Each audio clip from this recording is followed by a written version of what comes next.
Hi, so I'm Paul. Um, I work as the head of development in IoT for Slocket. So I don't know how many of you developed for IoT systems before or currently. So I want to give you an idea of what IoT is. It's funny because it's this acronym that everybody knows, but nobody knows exactly what it is. And it's hard to find, but the answer is very simple.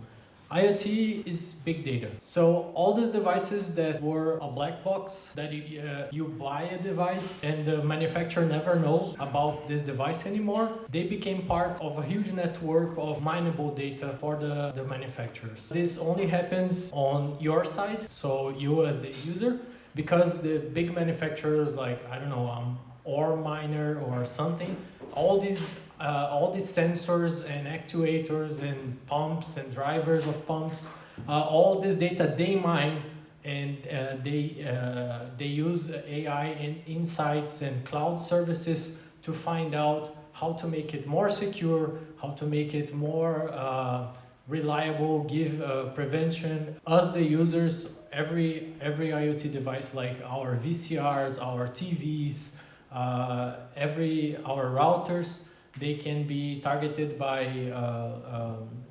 hackers or attackers and virus, and they also all the data that we produced are mined by those companies.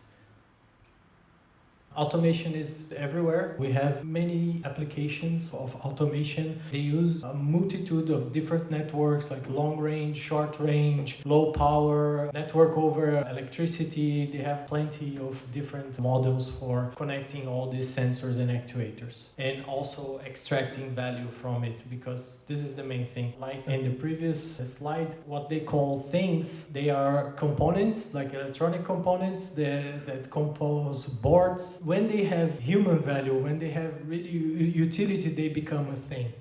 So this is what is interesting for the cloud services and the companies that mine all this data. Everything that they can extract human value for.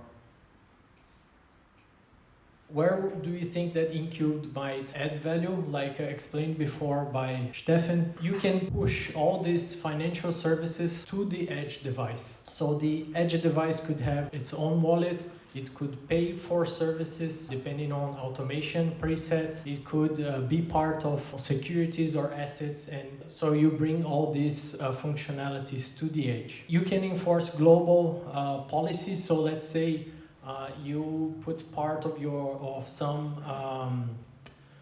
policy code. It could be financial policy, but it could also be, let's say you have a smart lock and you have like other doors in the same automation building that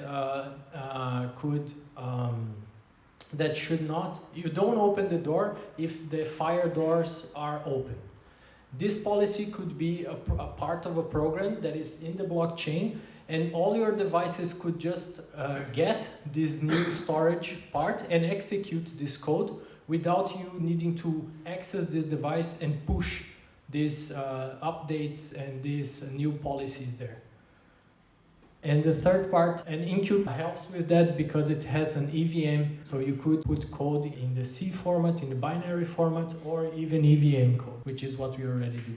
Data traceability, I think, is also, it's what probably everyone does already on the blockchain. You read some sensors and you put it on the chain, but if you offload your cryptography to a secure element, and this secure element is actually secure, it doesn't have much side channel attacks, and you can store data securely on there, you can be sure, or at least quite close to sure, that that device is registered in a regulating body that evaluated those devices and that they produce reliable data.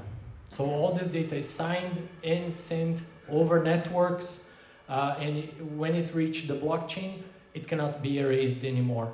So you could have multi-countries with different regulating bodies just agreeing on some standard of data, and then once this is on chain, there is no way to go back. And if this data has value, you have almost instant settlements of these trade values.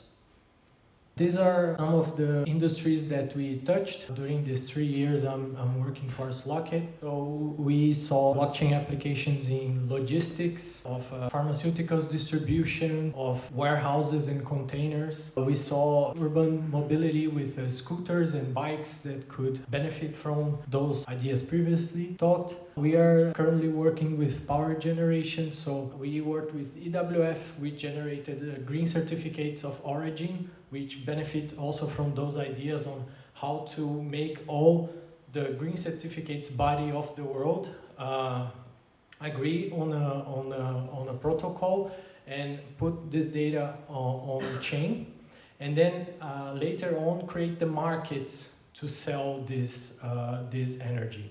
So we as users, we as regular people with our small solar powers, we can just register on a smart contract, but of course with the regulating bodies verifying our KYC, maybe some people visiting your house to see if the setup is correct, and then you could sell data, you could sell these certificates of origin as assets on the chain. And we are working now in a setup that has thousands of smart meters with a very restrictive network. So we want to make these payloads very small.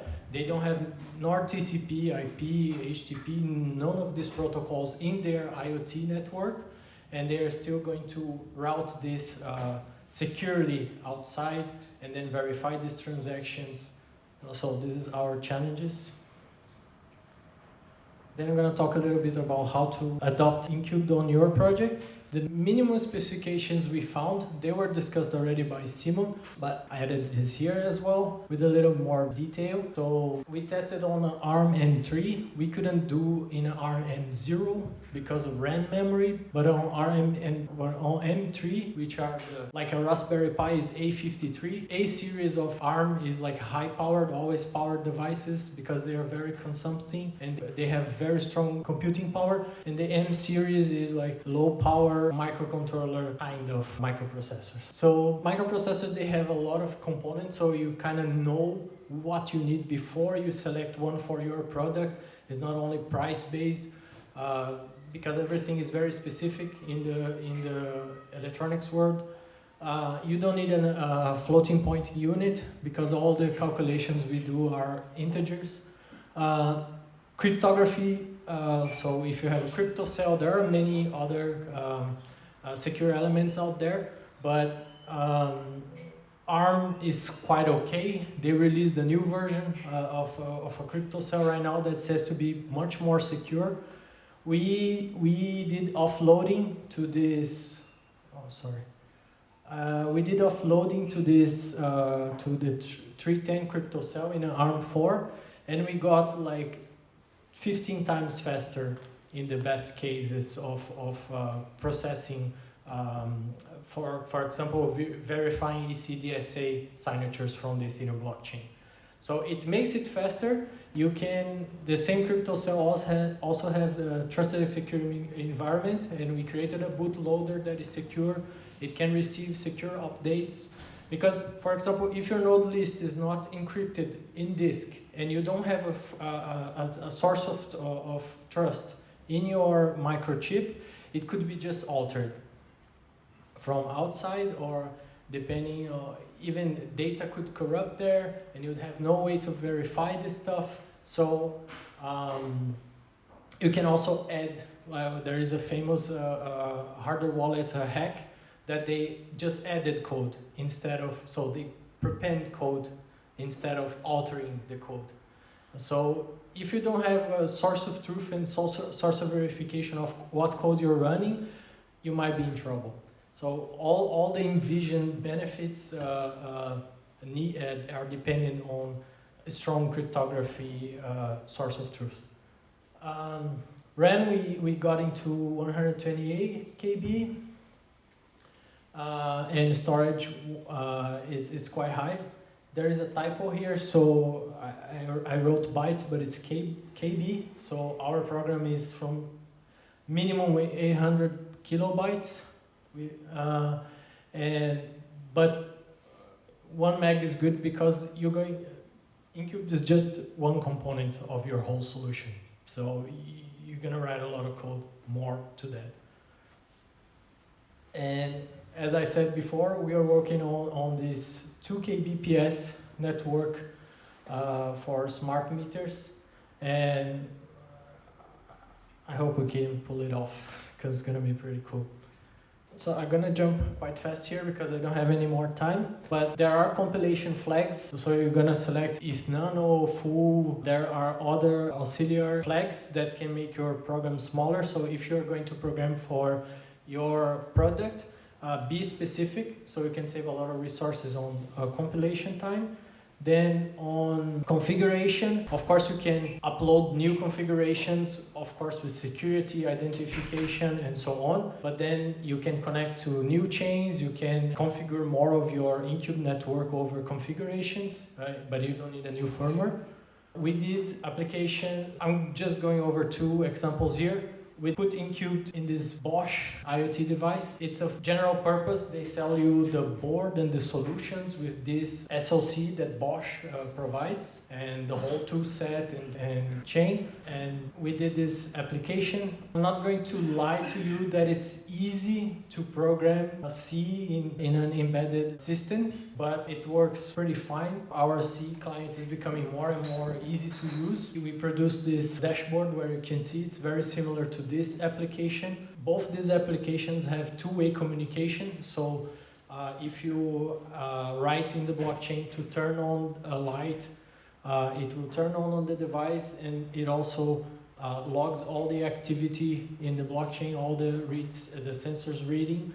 Plus, it has verification when the Incubed verify all this, if the data was correctly and signed by all the nodes, etc. This is our development board that we use most of the time. It's Nordic 52840. It's more than what we need. We created applications with Incubed over Bluetooth.